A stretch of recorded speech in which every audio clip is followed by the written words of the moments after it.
Social media, I'll actually posted a snippet of him talking to them saying, this is really, he felt like the biggest pressure and he's ever had. He's wanted to coach Arizona football for quite some time. We can see here they're moving the camera, so I would be really about to arrive shortly. They're going to listen and again broadcast what he said, what Brandon said, and give you guys the very latest. So we will let you listen in.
All right. Well, thanks, Matt. Appreciate it. What a great crowd. Good to see everybody here today.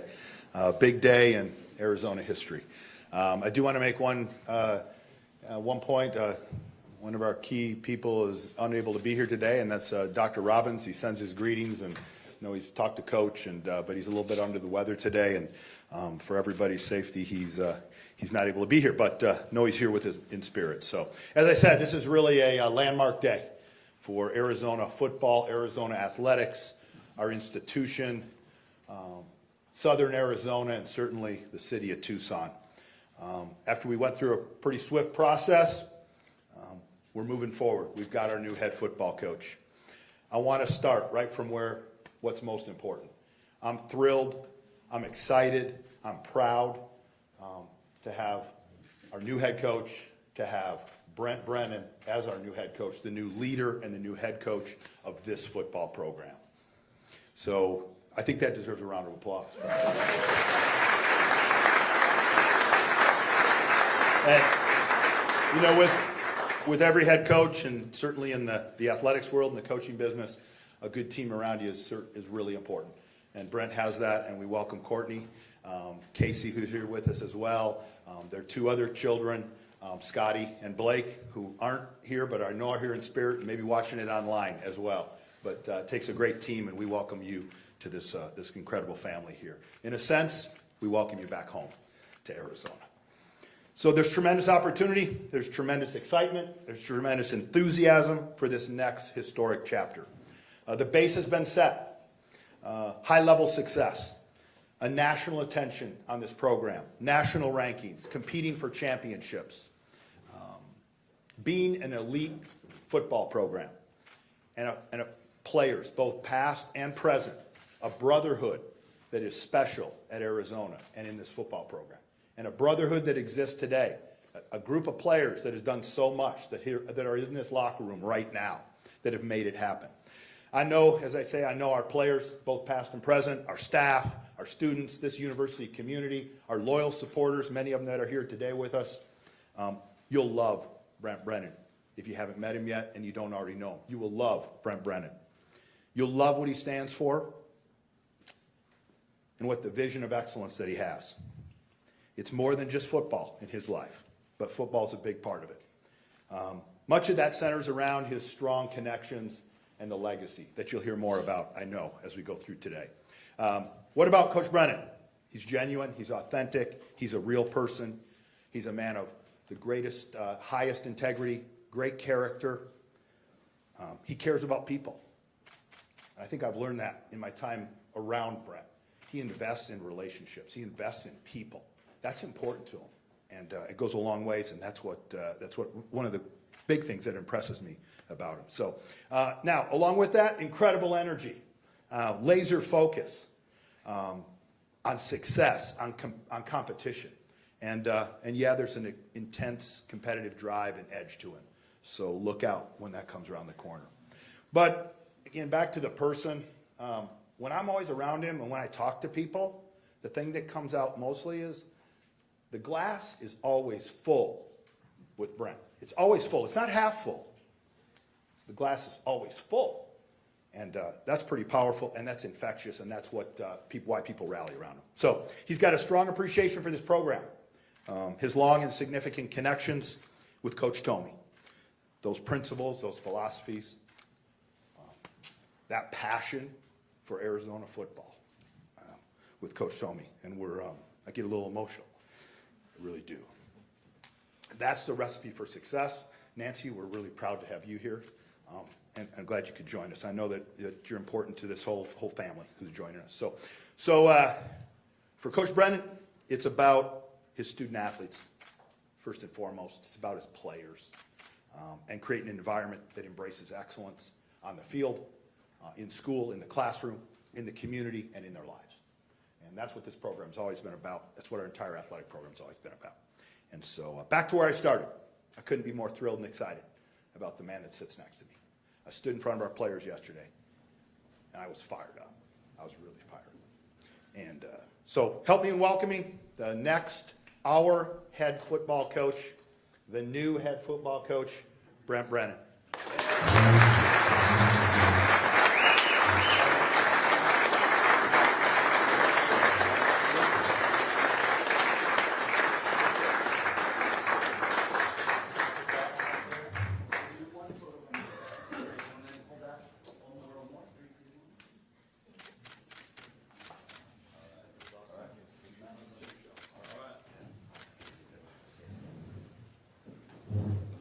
Good to see everybody.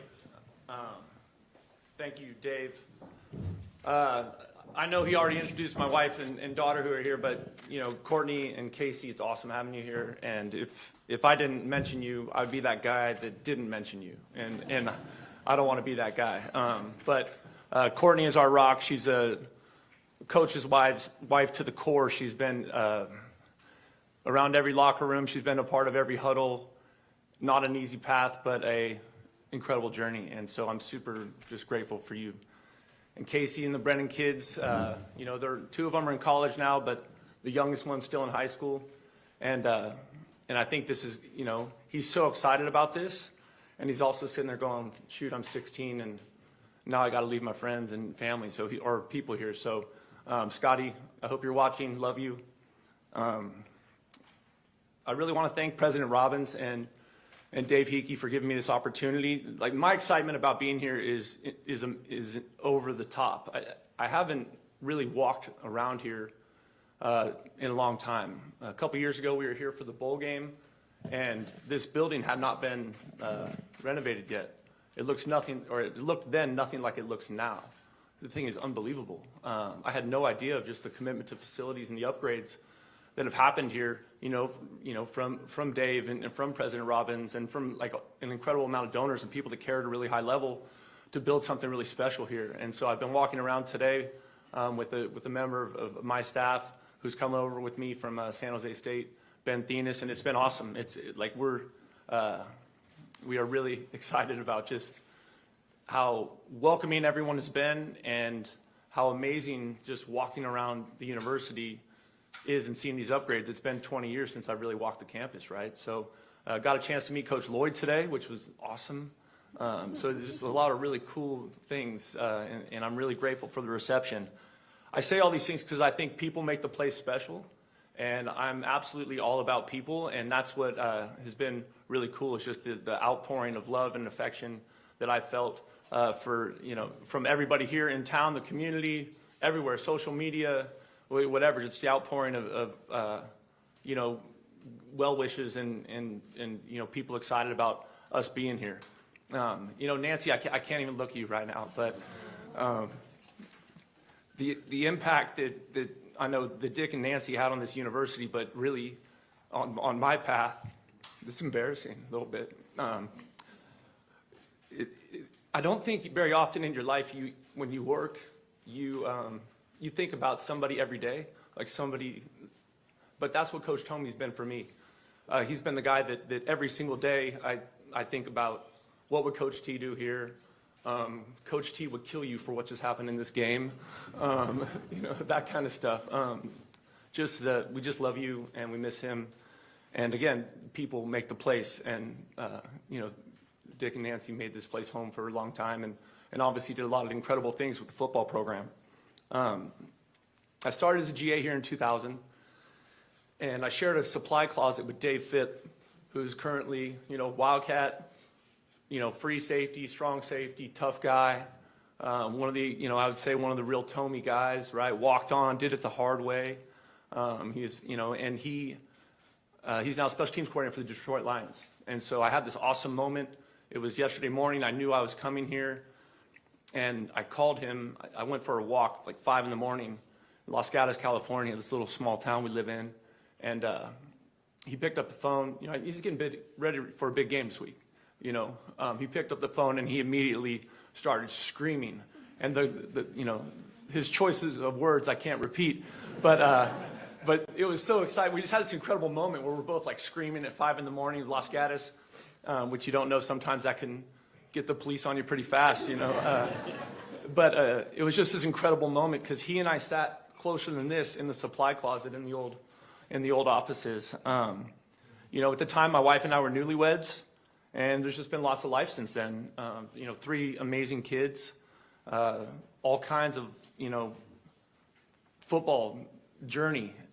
Just, you know, we were with another Arizona legend, Rich Ellerson at Cal Poly for 4 years when we left here. And then we left Cal Poly and we're at San Jose State with Coach Tomey and Mike McIntyre for the next 6.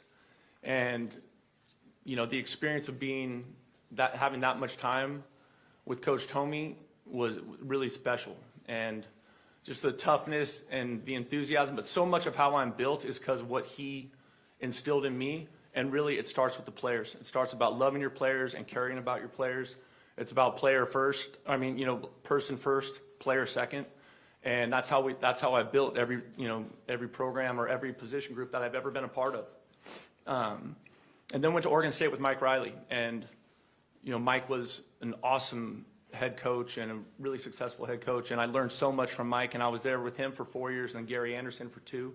But all these people had a real impact on my process and on my development as a coach, but none other than Coach Tomey. Because even when I was away from him, I always heard from him. And I'll tell you all a funny story. So I get the head job at San Jose State. And if I'm going too long, Dave, give me the hook. Hey, whoa, this is your day. This is your day. All right. So we're at San Jose State. And Coach Tomey had this saying that you're either coaching it or allowing it to happen. Okay? Some of you in the room have heard that before.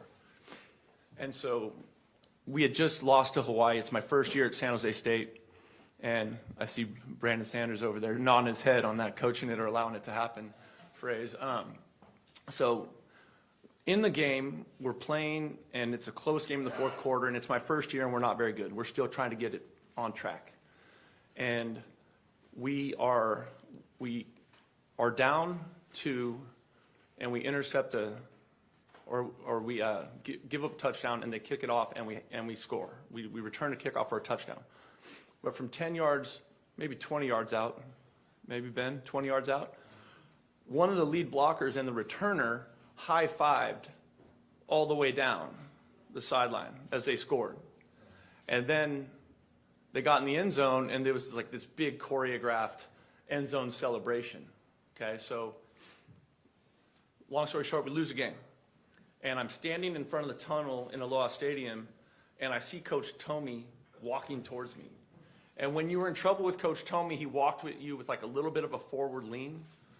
And I knew I was in trouble. Like, think about it. It had been like 15 years since I'd worked for him, and I still knew I was in trouble, right? And so he's walking, and I'm talking to the media, and so I'm trying to finish up because I see it, and I know what's coming. And so I finish up with the media, and I immediately start backpedaling into the tunnel. Coach Tomey, so he's there, and I immediately say to him, Coach, I'm sorry. I know the penalty thing was embarrassing. It cost us the game. And he said, don't apologize to me. Get your ass back in that locker room and you apologize to your team because you're either coaching it or allowing it to happen. And I was like, okay. And so he just always had all these lessons for me, and they never stopped. And it was really cool because they continued when I got to be a head coach. And so 7 years at San Jose State as the head coach, I felt great about what we did there. I was really fortunate. I had great administration. I had 3 presidents, and they were all fantastic. The first president, Dr. Papazian, she believed in me when no one else did. Right? I was an assistant coach at Oregon State, and she saw something in me that no one else had before her, and I'm forever grateful for her. And I worked for good athletic directors and good ADs, and they gave us a chance to build a real program there, which was really, really rewarding. Again, the people make the place, and I'm really grateful for all those people and all those coaches that impacted my journey, but really all the players and coaches too. I worked with a lot of people on our staff, and the amount of players that have reached out to me, current players that I coach or players over the last 25 years, that's been an overwhelming thing for me, just the people's outpouring of love and support and excitement for this opportunity for us.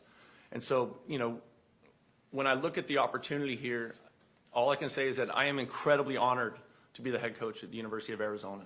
This is just an amazing moment for me, and I'm trying to get to know the team. I absolutely believe we can build a consistent winner here. We have everything you need to do that. And as I'm getting to know the kids, and I've been, in the weight room and the locker room and in the dining hall and in the indoor, make sure I've got all the right facilities there. These players love this place, and they're really committed to each other. And so I have to be ultimately committed to them, but also putting a great staff around them, which I'm in the process of doing. That's one of the more complicated things of taking a job. But I promise that we're going to have great leaders, mentors, and developers of talent in this, in the building to help them get where they want to go and elevate our program as high as we possibly can. I think lots of schools talk about family, and I think it's a cliche thing in the football world. I don't think anybody did it better than Coach Tomey here when I'm seeing all these former players, my brother was a former player, and how they still interact and the outpouring of love that I've gotten from them since this has all gone down. And that's what we are going to continue to do. We are going to double down on family, double down on loving each other and caring about each other, and we will build something you can all be proud of. That's all I got. Good stuff.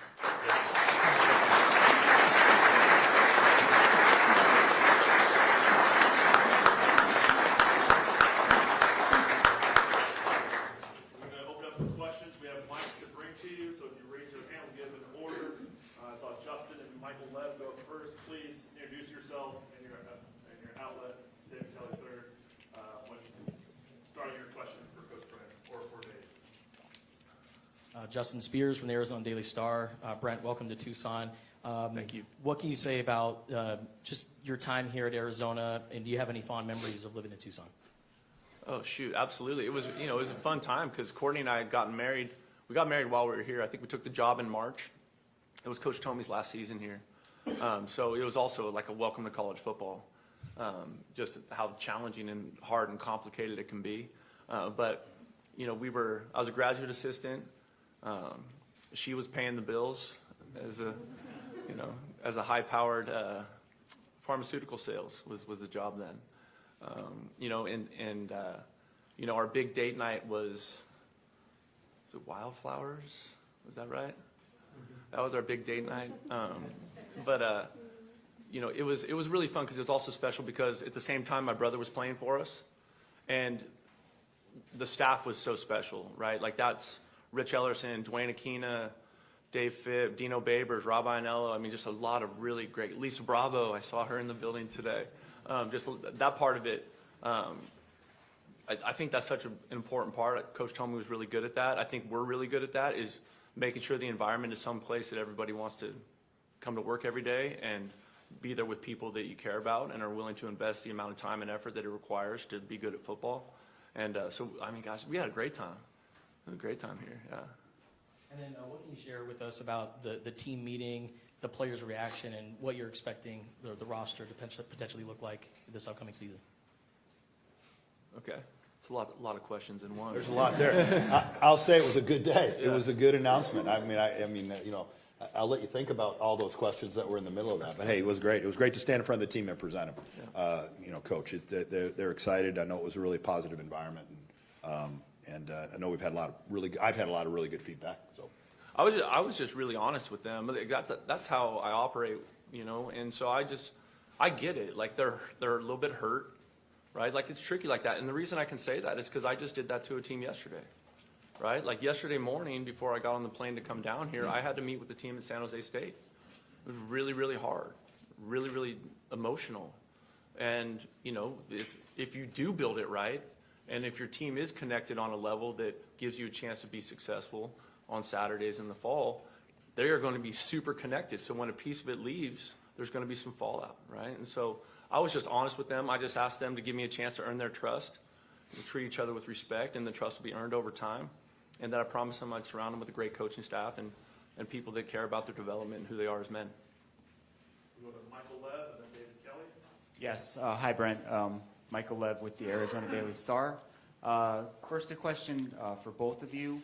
Can you describe kind of what the last 48 to 72 hours have been like? Things have changed in college football. These hires are happening so fast. it's been fun. It's been, it's awesome and insane at the same time. Yeah, I think, again, from my perspective, look, we were faced with a challenge. Obviously, it's a different kind of timing to a degree, but quickly for me, it's about what are we going to do, how are we going to make the best decision possible for the student athletes that we have in the program, and how are we going to maintain the high level priority that we have for Arizona football. And, again, many people know I was lodged in the Great North for a little bit and got stuck there, but it actually provided some clarity. Wasn't in the middle of the frenzy, so it allowed me to talk to a lot of people, clear a lot of the deck really quick, and then begin discussions really fast.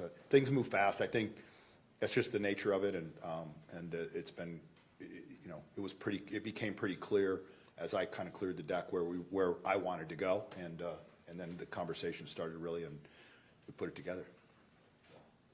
Well, and it's sort of in that same vein, Brent, how quickly do you think you can get your staff together, and are you in a position right now where you can name any names of guys who are coming? I'm still working on that, and I think the one thing that I'm most excited about is I do think I have a decent commitment from Dwayne Aquina to continue to be part of this, which is exciting.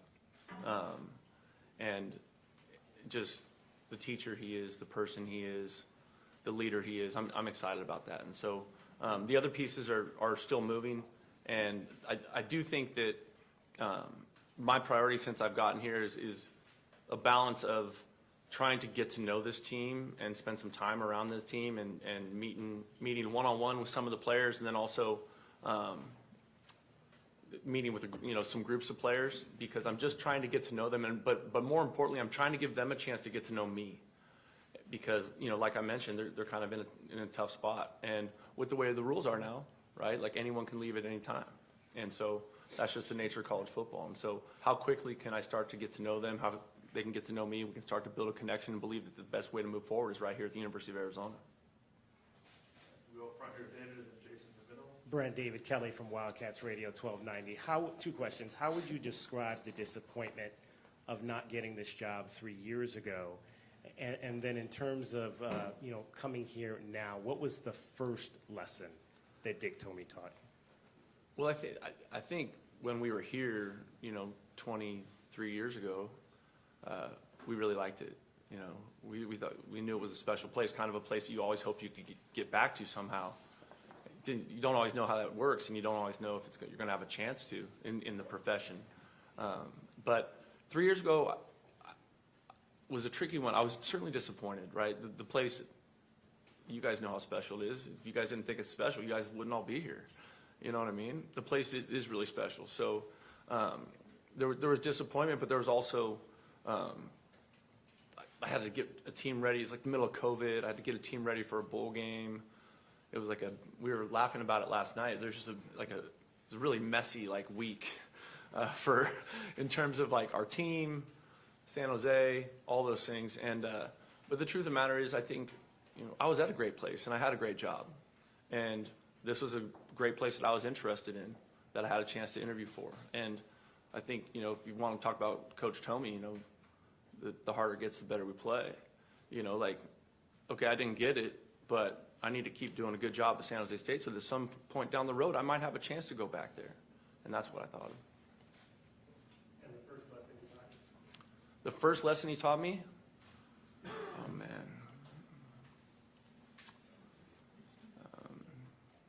Yeah, the team. Yeah, thanks. That's why she's here.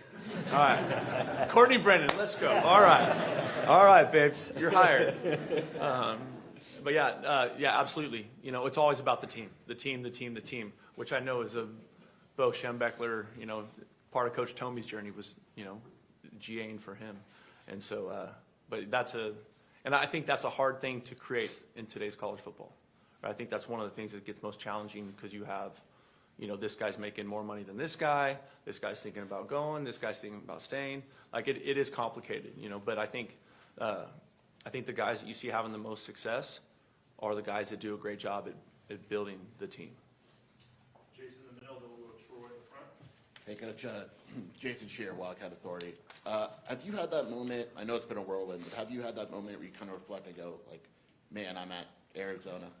That one moment where you're like, okay, I'm the new head coach at Arizona? Yes, I have.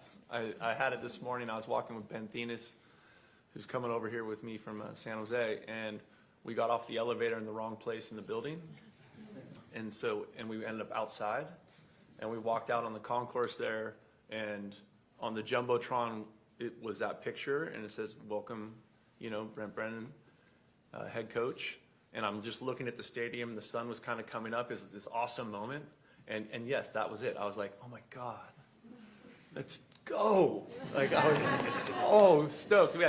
Ben and I were laughing, and then we walked over to the cafeteria and met some of the players and got a cup of coffee. But that was kind of that moment for me. Even though the picture's funny, when I see this picture, it looks like I'm upset about something.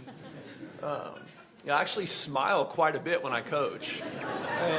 And so and this looks like it's the end of the game and we're getting our butts kicked, and I'm trying to figure out this scenario there, but I'm just kidding. That was it for me. And then one more, in terms of coaching philosophy, you have coaches that are hands-on on offense or defense or kind of oversee everything. How would you describe your overall approach? I care about the man first, and that's where it starts with me, because I really think if we help them be stabilized in their like academic and personal life, the football takes care of itself. I really believe that. And lots of times when kids are disorganized academically or making bad choices socially, that creates chaos in their football life.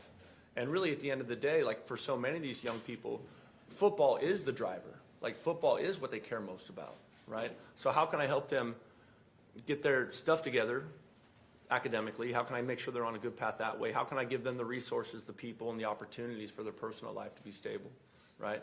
And then let them grow and thrive under great coaching and great support from the head coach and from the position coaches. Go Troy in the middle, and then Brett Farah after him. Hi, Coach. Troy Hutchison, GoAZCats.com. College football, a lot of it is recruiting and kind of being the lifeblood of a program. What is your philosophy behind that, and how do you see recruiting at Arizona in the landscape right now? I think this place has everything you need to recruit absolutely high-level talent. And I think we'll be based developmentally and try and be smart about the portal. It's an interesting time, like you said, because the portal is given it's given people like a shot at free agency, and then you combine the portal and name, image, and likeness, and you have people basically, whoever has the most money is becoming transactional almost, without any guardrails from, the NCAA, the world, the state, the government. It's really an interesting time that way. So my belief is that this has always been a developmental program, and that your best players are playing as they get a little bit later in their years, and that's when you have a chance, when you can build a team with some consistency and you do a good job of managing the roster, that you can actually keep a consistent, sustainable, winning process. But you got to bring in the right people, and the portal's part of that, right? But it's, in my mind, it's more of a spot fill, and it's need based. So we really need this position. We better go out and get one, and so I think that's what can work here. But like in terms of the facility, how we support our players, the academic resources, Tucson, the town, campus life, like what more can you ask for? We'll go to Brett Farah next, and then in the back we'll go Matt, Damian, Jordan. Stay back there. Brett Farah, Arizona Daily Star. You mentioned to David's question about 3 years ago in that process. I'm not trying to lead you, but can you speak to your perspective of how intriguing this was, considering how different of a place the program is today than it was 3 years ago, coming off the successes of this past year compared to a difficult ending to the prior regime when the search was happening, in, I guess, 3 seasons ago? Yeah, absolutely. I think this is a great time to be here because of what Jed and the staff did, right? They had a fantastic season. What these players did, right? Like that was really fun to watch. I'm married to a Wildcat alum, right? Like, so we watch Arizona football when I'm not coaching on Saturdays. That's part of it. But I think it's absolutely in a great place, especially when you look at the way the facility has changed in those 3 years. Because I walked into the locker room today to go talk with some of the players, and I was here in 20 for the bowl game, and it's night and day. So the people that have given the money and donated and been involved on a high level to like make that building so nice and so efficient, and like that part of it is awesome, because there's part of it where young people are, when they come on your campus, where they just ask themselves, where am I going to spend the most time? Well, they're going to spend the most time in the football facility. So how does that space feel to them, right? And so I think this is a better time to take that job because of the recent success and because of the players that are in the room that are so committed already, right? So that's going to be in great alignment with how I'm going to want to build it. And then I think Dave and President Robbins have like put so much support behind it, and the donor base so much support behind it that's given it a chance to elevate it. Matt, Damian, Jordan in the back. Hi, Brent. Matt Ronaldson with KVOA. Welcome to Tucson.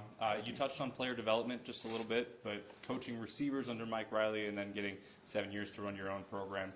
What's your philosophy on building a player from his freshman year to his senior year to give him the best chance at the NFL?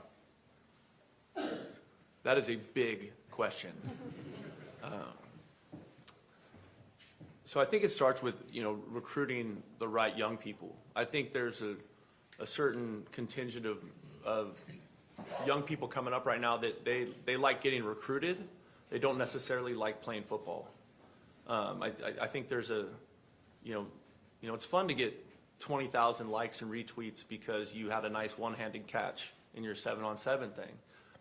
But we all know how hard it is to catch the ball one-handed, right? And so you see that with young people. I think starting with the player or the person first, right, and really investing in his process here. But if we're going to talk about receivers, right, you have to recruit someone who has the talent and then also has the love of football, right? And then to get them to the NFL, that's a combination of talent, scheme, and development, right? And I think that's one of the things over time that, in our experience at San Jose State, that we were really fortunate where, we took a lot of tweeners, we took a lot of guys that were, not recruited on the highest level, and all of a sudden we're winning the conference, or we're playing for the conference championship, or we're playing meaningful games late in November, which we hadn't been doing the previous. It had happened.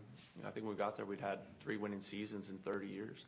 So, the developmental piece is an everyday thing, but it also comes with recruiting the kind of player that wants to be that committed to get to that level. Because if I took Arizona's team here, or San Jose State, I thought I knocked my water over. San Jose's team, and I said, raise your hands, who wants to go to the NFL? Every person in the room would raise their hand, right? And even the guys that don't play, right? And think that's like such an unrealistic thing, right? Like, I'm like, dude, you don't even play here. Like, huh? But it's those ones that demonstrate that they're that committed. There's the ones that demonstrate day in and day out that they're willing to work that hard. And we've been really lucky. We've coached a lot of NFL players over the last 25 years.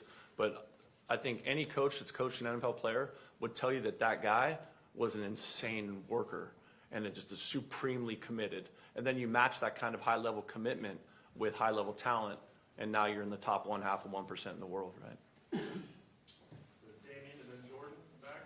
Brent, right here. Damian Alameda, 13 News. Welcome back to Tucson. Thank you. Following up on a point that you made earlier, how do you foster a culture of team in this current era of college football?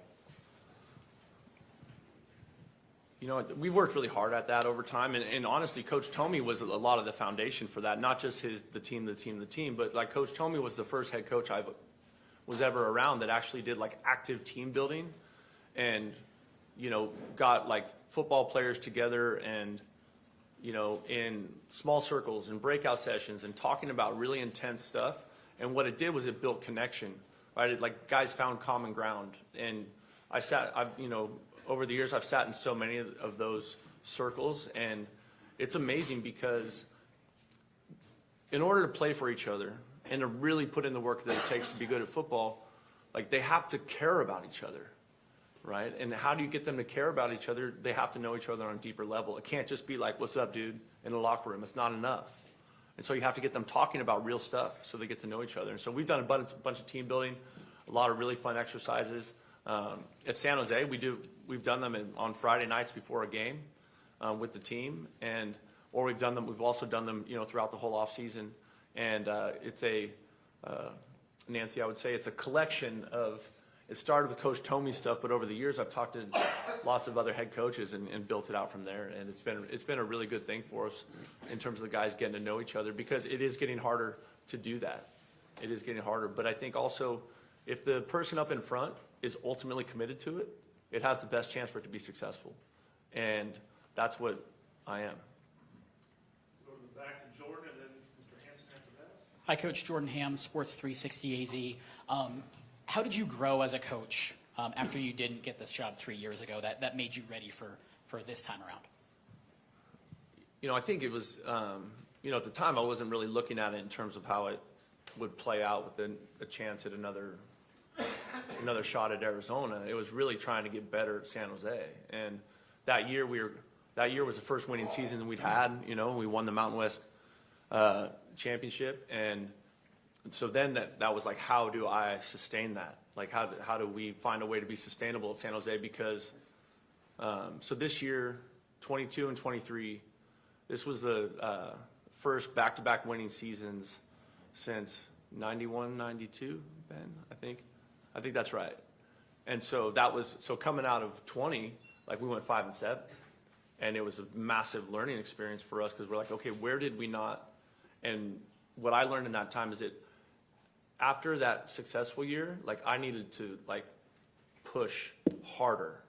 And I thought because we had the 6-year seniors and the COVID babies that, you know, that those guys would carry the weight, right, of that. And they knew what it took, but they didn't. And so that's something I had to fix. And then the next few years have been, you know, we got to that back-to-back winning seasons. But that was, it was more about how do I fix or how do I help San Jose be better than we've been in the past. And that's what I got the most out of that time. We'll go to Greg Hansen, and put over there, then last call for questions for Dave or for Greg Hansen, Arizona Daily Star. At what time in your younger life did you decide to follow a coaching path, and how important was Terry Donahue in that? You hit me with all the good ones today. That's Coach Tomey, Coach Donahue. Golly. So Coach Donahue was such an awesome part of my life, and he's obviously, you know, Hall of Fame, legendary coach, and actually super close with Coach Tomey. You know, they were all there at UCLA together. But the cool thing about Coach Donahue is that he was a guy who was around the players in the locker room. You saw him all the time. I think at that place, I felt like with him, like the magnitude of the job and managing that in LA was really interesting to watch. And then, but you always knew he cared about you, and that continued my adult life. You know, Coach Donahue would, you know, when he was still with us, I would hear from him once a month, every other month, and he was just checking in. It wasn't anything more than that. Just, hey, how's it going? How are you? You know, didn't matter where I was. How are the receivers? How's Coach Tomey? You know, just whoever I was with, and that was like, who does that? You know, like who reaches out to people? You know, I've been gone for 15, 20 years from UCLA. You know, and so Terry Donahue was just an incredible man, and you know, we miss him just like we miss Coach Tomey. We'll go to Jenna Fink in the back for the next question, and then Justin back to you. Jenna Fink from KVOA, welcome to Tucson. And, you know, we've seen you've had less potentially resources at San Jose State. So what type of opportunity do you have here with, like you mentioned when you were walking around, all the building changes and stuff, what kind of opportunity does that give you here? Well, I think, you know, if you're taking care of your players, just like fundamental needs, right? Like, are they well fed? Like, just, you know, do they have academic support? Do they have coaches and mentors that care about them? Like that, those things helps build just healthier young people. And so that's one of the things just walking around here in conversations I've been having with my wife and the other people that I've been walking around with, just so many important things are in place that is the consistency of that for those young people when they get here and their growth. Like, it's all here, right? You're not having to build it. Like, we just finished building a football facility at San Jose State. I mean, it took 7 years to build it. You know what I mean? All these things are in place. And also when recruits come to on campus, they look at where am I going to spend the most time, and like how is it going to be living in that building, or how's it going to work being in that space? And I think, you know, lots of times players, young people buy with their eyes, right? And so when they see a commitment to facilities like this, and they see the indoor, and I'm like, indoor? Like, we practiced when I was GAing here, we were in the sun. It was hot every day, you know? But when I saw that, I was like, wow, like this place is, like, it's just, everything's here. And so I think that part of it is just really impactful for the kids you're trying to develop and the kids you're trying to attract. Justin and Brian next, and then Craig in the back. Brian, can you list the number of people or former players who have reached out to you since you've taken the job, and how do you reflect on your brother's career here? Kidding me. The tear jerkers, man. All right. So I'm currently sitting with like 1,280 something text messages since yesterday, since like seriously like 8 a.m. yesterday or whenever the word started to get out. So I have not responded to all those people, there's been lots of Wildcats that have reached out too. Right? I've heard from Keith Smith and Ortiz Jenkins and Bobby Wade and kind of my brother's generation type guys, D Hall. That's been fun for me to reconnect with some of those people. Brad's career here was like I think incredibly special, and because I had played for Homer Smith was the offense coordinator at UCLA when I was playing, and Homer was such a incredible teacher. Those of you that got a chance to spend any time with Homer, he's like super smart and like really creative and unique in how he taught football. And he found all kinds of exciting ways to teach or to make a point. Like he flew 4 Air Force jets over our practice at UCLA to show our quarterbacks and our running backs how to work proper pitch relationship. Yeah, it was crazy. He's like, see, you never leave your wingman. Like he stopped practice, right? So Homer came here after to work with Coach Tomey after he left UCLA, and so I reached out to him and I said, hey, I think my younger brother's a pretty good player. He doesn't have much going right now. Would you look at him? And so he looked at me, and so they had agreed to let him come when school started. And we were up on our family vacation up at Donner Lake, and they got a phone call, and they said he can come to camp if he's here tomorrow. And guess who was there tomorrow? Brad. He was excited about it, and the rest is kind of storybook, with the culmination of him sitting on the goalpost after beating ASU. That picture has circulated a couple times lately. My own players at San Jose thought that was insane because I had it in my office. They're like, "Who is that? Is that your brother? Like you would kill us." Yep. Yeah, I would. Yeah. I think that's another part of that evaluation thing, right? Like I think sometimes people in the recruiting space are like, we can only go portal, right? Or we can only go JC, or we can only go high school. And like scholarship players are the only ones that can contribute, which is insane. Some of the best players you've ever had here have been walk-ons. Some of the best players I've ever coached in my life have been walk-ons, right? And Brad was able to have this incredible journey on some really great teams, right? Like, those years there were some really fun years, and it was fun for our family to be a part of it. He's excited. I don't know if he's here right now, but he's in town, so he is over the top fired up. Brian, we'll wrap it up with Greg in the back. Brian Peterson with AZ Desert Swarm. Can you give us a little insight into the genesis of Swaggy B, and do you anticipate that continuing here at Arizona? Oh my gosh. The things we do for social media. So during the summer camp, I don't know if that 2 or 3 years ago, there were lots of players that were coming to camp, and they didn't look like they were ready to participate. They looked like they were like coming for like a photo shoot. So they would be at practice, like we're evaluating whether we think you're good enough or not to come play for us at that time at San Jose State. And they were showing up in pajama pants and like big Viper sunglasses, and like it was like crazy. I was like, dude, you're playing football today. Like, what are we doing? But and so it became this like funny play on that like, well, I'm going to coach that way. And so we kind of started with our social media team at San Jose State, awesome people back there. And so I had a pair of like, Oakley blades, and we just started, and our players thought it was the funniest thing ever too, because they were like, Swaggy B, when are you coming out? And so I was like, maybe not today, maybe tomorrow. And so it became a fun thing for the guys on our team also. And so I think you put so much time and effort into this, and this is something I haven't said enough today. Players, coaches, staff, everybody, you put so much time into this. Like, if it's not fun, you're dead wrong. Like, you have to find ways to make it fun. You have to find ways for it to be enjoyable, for the journey to be enjoyable. And so Swaggy B was part of that at San Jose State. I can't believe you brought that up. It's amazing. It's the important stuff. That's right. That's right. Well, obviously it had an impact. It's like still coming up a couple years later. Coach Greg Fooey, ABC 15 in Phoenix, here in the back. You're hitting the ground running, obviously, January 17th, trying to get a staff together, trying to find a place to live, trying to figure out where you are in the elevators and where you're going out. What about recruiting? Where are you at? I mean, do you feel like you're behind the 8 ball a little bit in recruiting, or is it uphill battle right now? I think there's so many things that have changed recruiting fundamentally, starting with the early signing day, right? The early signing day, most people are done, right? Like, even at San Jose State, where, when we weren't going to be able to pick at the, have first pick, like we were still mostly done.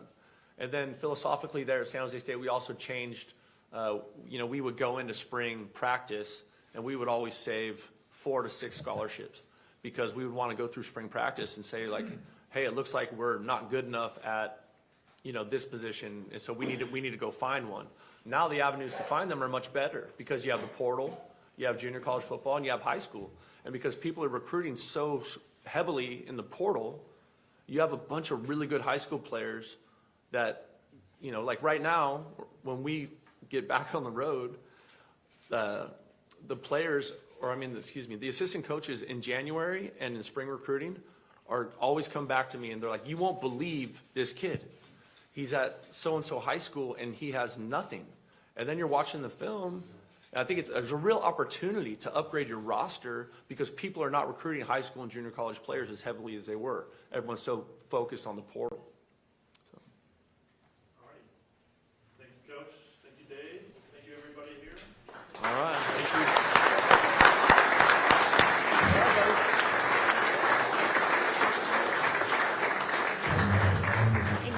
Listening to the new Arizona head football coach Brent Brennan, Dave Hickey there, the athletic director. This press conference started at around 12:05, and as you can see, just now wrapping up. Lots of questions answered, still lots of questions out there, but I think the big takeaway we got from this is just the type of person Brent Brennan is. He started off by addressing his family. He said because if he didn't, people would say he was that kind of a man who never mentioned his family, so I think that was a relationship he has with his wife Courtney, his daughters. He also said he had a son who was in high school, who was working on going on over here to Tucson. He talked a lot about just kind of what he looks for in a program. He said it's really important to make sure that these student athletes care about each other more than just on the field, off the field. He said that's how you build a great team. You can just see that live stream just ended, so I'm actually going to come back out on camera. He talked a lot about Coach Tomey and his relationship with him. Even at the beginning of the press conference, he got really emotional when he looked over and he saw his wife, Nancy. He started crying. He said it was a little embarrassing, but it just showed how much Coach Tomey meant to him. He spoke a lot about his coaching staff. I know that's something that we've been talking about a lot because Jed Fish took almost all of his guys with him to Washington. He said he is bringing some guys with him from San Jose State. One thing that's kind of going crazy on social media right now, he said he, quote, has a pretty solid coaching commitment from Dwayne Aquina. Now, we know Dwayne Aquina coached for U of A on defense, and he went to Texas, and then now he's saying he possibly could be coming back to Arizona, so that's something that we'll look forward to. He didn't necessarily talk about Noah Fafita or T-Mac directly. He just said right now he asked all the players to take a chance on himself and to hopefully they can take a chance on him too, or each other. He said he really needs to build that bond, but you can tell he's had a lot of history really coaching. Also, he played at UCLA. His brother played at U of A. His wife went to school here. They got married in Tucson. He even talked about the first date they went on here in Tucson. So a lot to look forward to. He seems very excited. Dave Hickey talked about kind of what he was looking for when he recruited him and hired him, and he said that he just has incredible energy and he wants to be successful and he's competitive. He said he invests in relationships and people, and you'll love what he stands for. So a lot to look forward to. This is kind of the beginning of what will be a long era. So of course we'll keep updating you on all the latest with coaches, with athletes, and we will bring it to you on air, online, and right here on 13 Plus. Have a great day. Thanks for watching.